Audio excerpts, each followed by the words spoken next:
So looking here, this is from Devil's Den, looking up to Little Round Top. Down here, this sort of little valley area is the slaughter pen, and this tree line is the base of Big Round Top. So that's the New York monument up there, the castle on top of Little Round Top. And then behind us is the trail that leads up to the top of Devil's Den. But I wanted to get some video here just because these rock formations are so crazy. Just look at the size of this boulder and then how precariously perched it is on the rocks underneath. Like, you just this thing just slide right off of here, and why doesn't it? It's pretty incredible.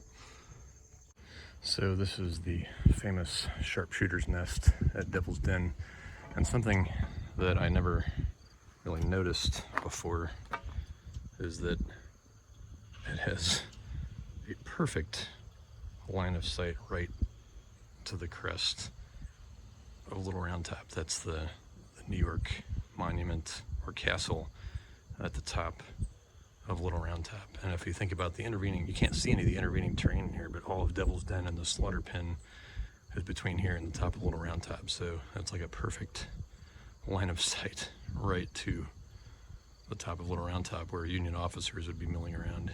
It'd be easy targets. So I'm up here at the top of the Devil's Den. This is the 99th Pennsylvania Monument. And you can see some of the guns of Smith's Battery down there next to the road. Historically, apparently they would not have been there.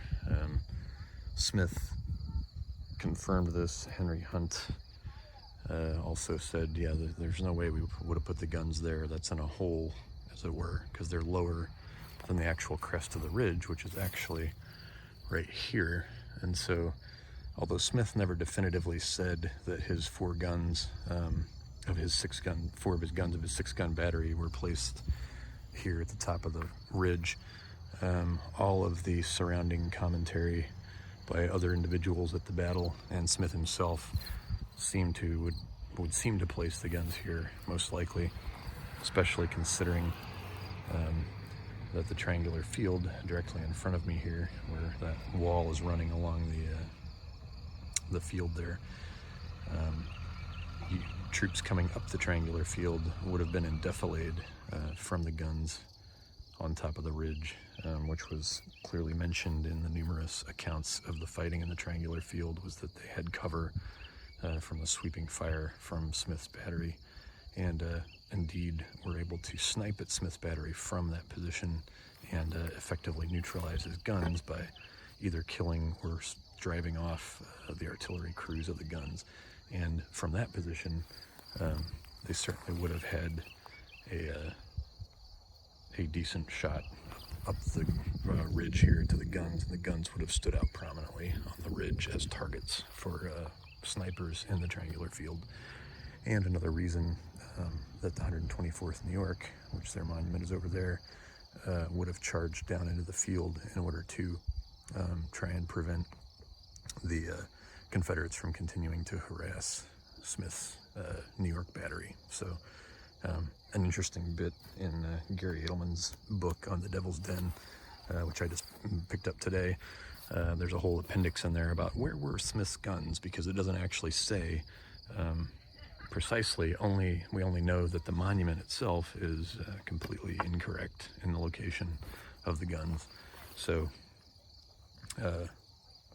as evidenced by Smith himself and other artillerymen of the day who would have said, or who are on the record as having said, yeah, you would never put your guns here. You're at the essentially in a hole on the ridge where you don't have good fire over the edge of the over the front edge of the ridge, whereas from up here you do. You just have those brief positions, such as the triangular field over there, where the enemy might have defilade cover from the guns, because the guns can't depress their barrels enough to actually fire down into that triangular field. So cool kind of mystery solving stuff, and the nature of trying to piece together exact positions of individuals on these battlefields at the time of the fighting.